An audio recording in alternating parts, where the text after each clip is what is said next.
Hello and welcome to another educational video about personality testing in the workplace. My name is Richard and I am the systems architect for Online Talent Manager, a psychometric test developer based in the Netherlands. In previous videos, I described the competing values framework and the Octogram work and leadership styles test. And in this video, I'm going to give you a short introduction to using the information from the Octogram to help a small company operate more effectively. Even if you are working alone, you need to be aware of your strengths and weaknesses before hiring even your first employee.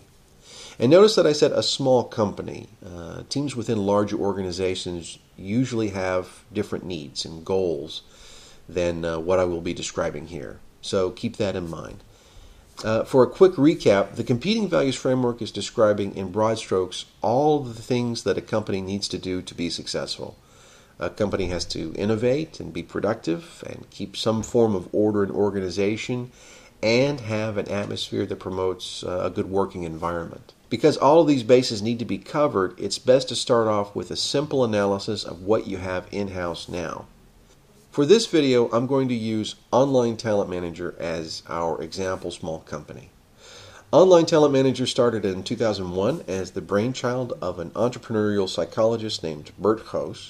Bert has served as a lieutenant colonel in the Royal Dutch Air Force and as a highly paid consultant for a large psychological bureau, but he had finally decided that he wanted to strike out on his own with some new ideas and concepts that he had developed with his colleague, Dr. Andre Choa. Andre was interested in the research part, but the business was going to have to be all Bert. So Bert is the cornerstone of our new company, so let's see what he looks like. And as you can see here, this is Bert's Octogram. The Pioneer shows me that Bert is creative and he enjoys building new things, which is good because starting a new company is all about new. He's a very strong networker. He's got a large network of contacts built up from his time in the military and from his days as a consultant and coach. That's good. He's got enough drive, but not so much that he wants to spend every waking moment working only on the business. And he's a strategic thinker. He's looking at and planning for the future. So those are the good parts. But he's going to have problems with some of these. He's going to have trouble dealing with the day-to-day humdrum activities of making and keeping appointments. That's the anchor score on the bottom. He's going to have trouble. He's going to find it annoying to sit down, go through the books, check the spelling on licenses, make sure that everything is, all the I's are dotted and all the T's are crossed in contracts. The analyst score is showing that he's going to have that any amount of pessimism, looking at what might go wrong, is going to be foreign to him. Bert has an entrepreneur's profile, very forward momentum, very self-confident, and externally focused. Now, traditionally, a coach would look at this profile and put Bert into training for improving his planning and organizational skills, improve his critical analysis skills, or give him coaching on how to give in and let other people take the lead every now and then. And that is where a traditional coach would have it exactly backwards. You should play to your strengths, not your weaknesses. A person could be a fantastic painter but a lousy electrician. That does not mean they should waste their time training to be an electrician. They should focus on the types of work they are good at and what brings them satisfaction, not banging their head against the wall in frustration. So Bert has a lot of ideas and wants to put these ideas into action on the internet. He needs someone who can share his vision, but have the analytical horsepower to break the big idea up into smaller practical steps. And this is where I come into the picture. Hello! We have a good overlap on the innovation and strategic thinking aspects of our work styles. We're both thinking of the future and creating new ideas. And he is strong in areas where I'm weak and vice versa. I bring strong analytical skills to the table, and I can convert ideas, break them up into practical steps, and turn them into reality. And as you look at our profiles together, if you look at our growing company, you can see that we're covering more bases, but there's still some areas that aren't covered. At this point, the office was really boring. No one was taking time to make sure the work environment was pleasant or appealing.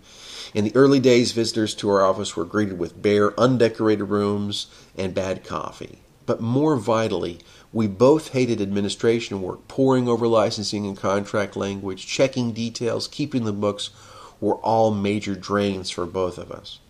We needed someone strong in areas where we were collectively weak.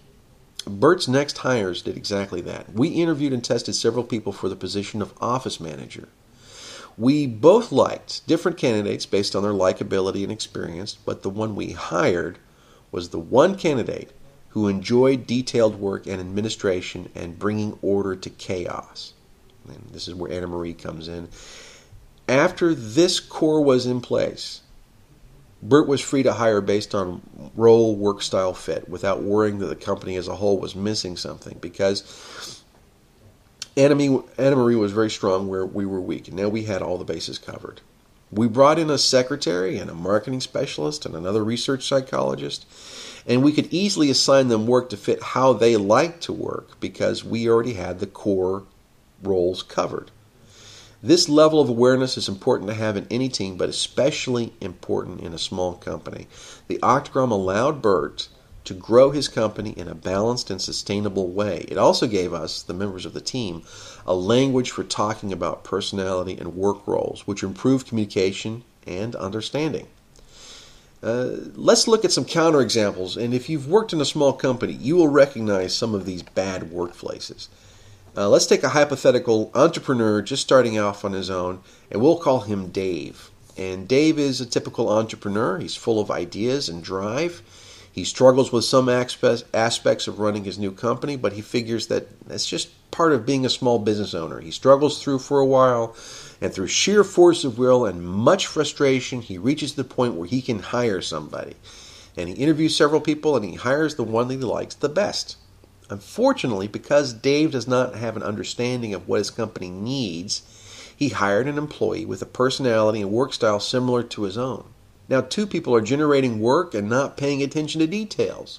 Two people are generating ideas and no one is looking at the practicality of those ideas. Two people are making contacts and making promises, but they only intermittently follow through on their ideas or fulfill commitments with customers. Dave is getting more and more frustrated and overwhelmed. Dave might push his company to profitability, but the cost will be high, both in terms of health, longer hours, less time off, but also in terms of missed opportunities. By forcing himself to do the things he has no aptitude for, to focus on his weaknesses, his company pays a huge opportunity cost by not allowing him to focus on what he does best. And small companies can certainly be skewed in other ways. Let's take the typical case of a technical expert who wants to start their own business to gain more autonomy and personal freedom. I'm looking at you, ICT guys. Technical experts tend to be strong analysts or anchors. And people strong in this area spend tons of time developing and refining their product. They get it just right. They invest their time and energy into building solid products, focusing on every aspect of licensing and design and quality control. And they do all these things without ever determining if a market exists for their product, without building a network of professional contacts or worrying about how they are going to actually sell the thing they've built. Overly designed products are usually less flexible, so after bringing this thing to market, if they haven't hit the product market fit precisely because they can see into the future or they have magical powers, their product and company will never reach its full potential because they can't change the product to reach that product market fit. Remember, all the roles in the competing values framework need to be filled by an organization. This is true for companies of all sizes, but small companies are especially vulnerable because each individual in the team is so important. They need to have a greater awareness about making sure these roles are filled with people who can do them day in and day out without burning out. Knowing the personalities and work styles of the owner and all the people that support them will make areas of potential weakness visible and identify what work styles need to be targeted in future hires. Online Talent Manager is the developer and owner of the Octogram test and a complete library of other psychometric tests, reports, and tools. If you are interested in using the Octogram in your business or to support other organizations through consultancy, contact us today to get started. Be sure to check out our other videos on this channel, and thank you for watching.